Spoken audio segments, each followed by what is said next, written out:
नमस्कार दोस्तों, बोधी थिंक्स पाय YouTube channel में आपका दिल से स्वागत है। सही कहा है किसी ने, चिंता और चिता में सिर्फ एक बिंदु का फर्क होता है। इस दुनिया में कुछ लोग बेवजह चिंता करते हैं, बिना किसी कारण ही अपने आप को और मन को परेशान करते रहते हैं। चिंता हमें बीमार करती है। आज की इस कहानी में हम सीखेंगे कि क्यों हमें बेवजह चिंता नहीं करनी चाहिए। एक गांव में एक किसान था जिसे एक बहुत ही बुरी आदत लग चुकी थी, और वह आदत थी बेवजह चिंता करने की। वो हर समय किसी ना किसी चीज की चिंता करता ही रहता।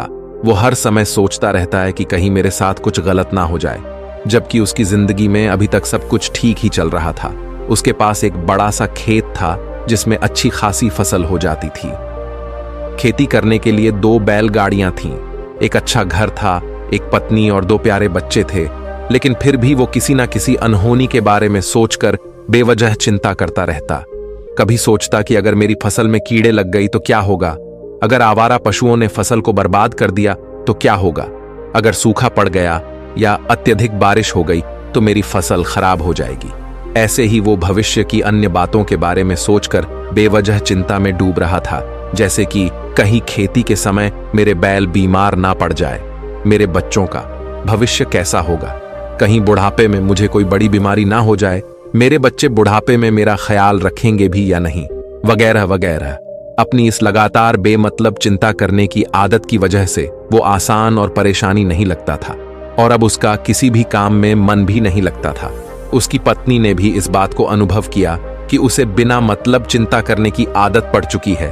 उसने उसे कई बार समझाने की कोशिश भी की, तुम बेवजह चिंता करना छोड़ दो, लेकिन उसके समझाने का कोई मतलब नहीं रहा।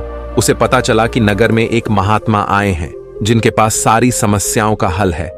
फिर एक दिन वो उसे लेकर एक बौद्ध भिक्षु के आश्रम में पहुंची। बौद्ध भिक्षु बहुत ही बुद्धिमान और ज्ञानी व्यक्ति थे।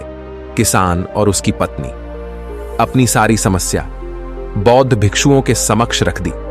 किसान ने कहा, महात्मा, मैं हर समय किसी न किसी बात की चिंता करता रहता हूं।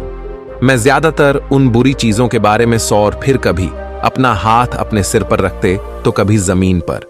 वो बहुत ही चिंतित और बेचैन चकर चिंतित होता रहता हूं, जो अभी तक मेरे साथ हुई भी नहीं।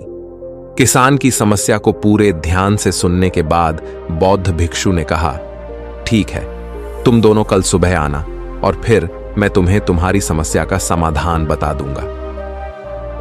अगली सुबह जब किसान और उसकी पत्नी बौद्ध भिक्षु के आश्रम में पहुंचते हैं तो देखते हैं कि बौद्ध भिक्षु बहुत ही चिंतित अवस्था में जमीन पर पालथी मारकर बैठे हुए हैं और उनके सामने एक दूध से भरा गिलास रखा हुआ है।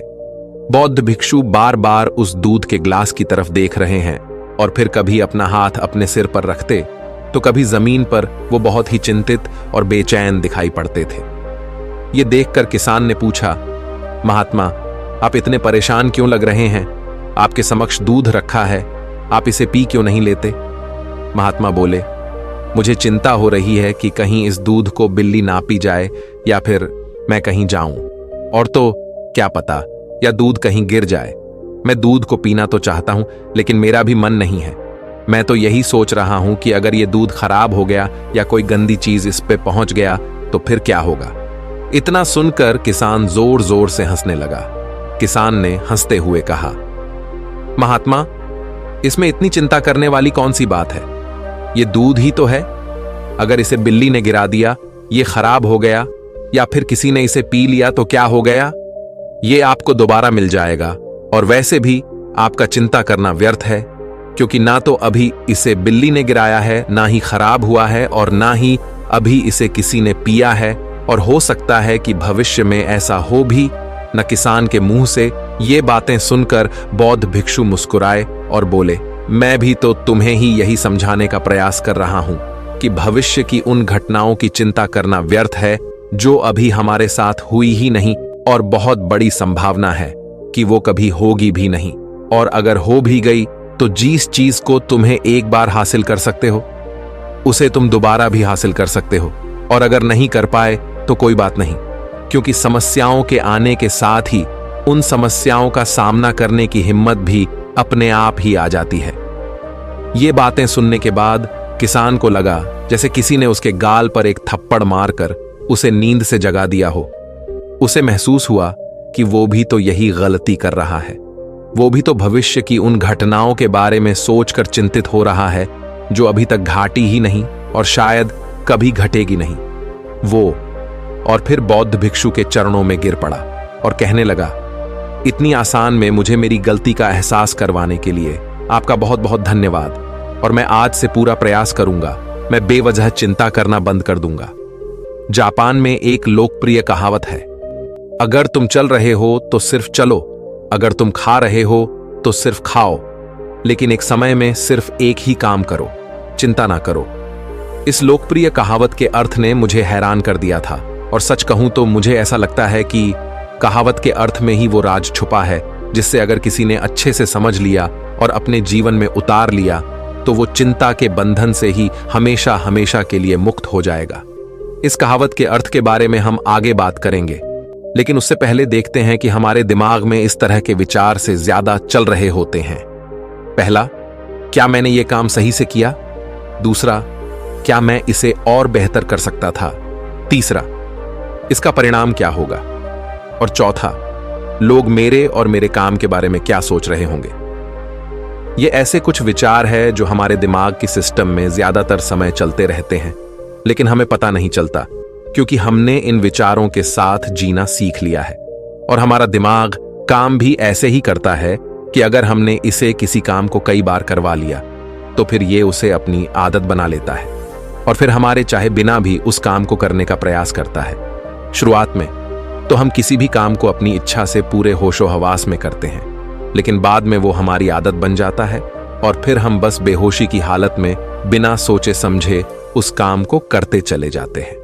जब एक बच्चा छोटा होता है तब उसे पता नहीं होता कि चिंता क्या है, लेकिन जैसे ही वो बड़ा होता है माँ बाप कहना शुरू कर देते हैं, बेटे आपको होमवर्क करना है, आपको उसकी चिंता नहीं हो रही, आपके एग्जाम आने वाले हैं, आपको उसकी चिंता करनी चाहिए। और ऐसे ही ना जाने कितनी सारी चीजों के लिए बच्चों के आसपास के लोग उसे चिंता करने के लिए कहते हैं और वो छोटा बच्चा इस बात को मान लेता है।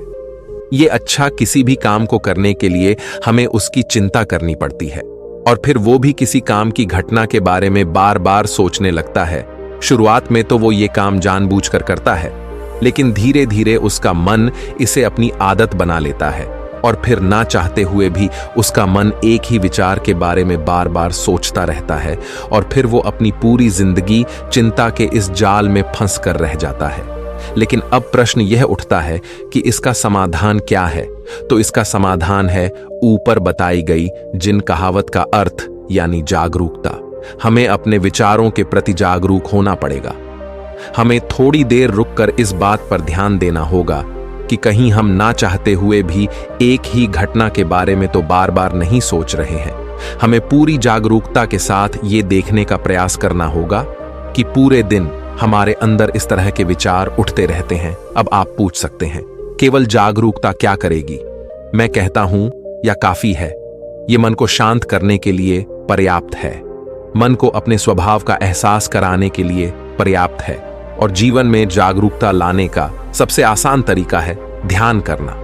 ध्यान करने के दौरान अपने विचारों पर ध्यान देना, और जब आप पूरी जागरूकता के साथ अपने विचारों पर ध्यान देना शुरू कर देंगे तब आप पाएंगे कि आपके मन में चलने वाले गैर जरूरी विचार एक एक करके अपने आप ही गायब होना शुरू हो जाएंगे और फिर आप एक आनंदित और शांत जीवन अनुभव कर पाएंगे। तो दोस्तों, कैसी ये कहानी आपको अच्छी लगी हो तो इस वीडियो को लाइक करें और ऐसी और कहानी सुनने के लिए बोधि थिंक्स बाय यूट्यूब चैनल को सब्सक्राइब करें।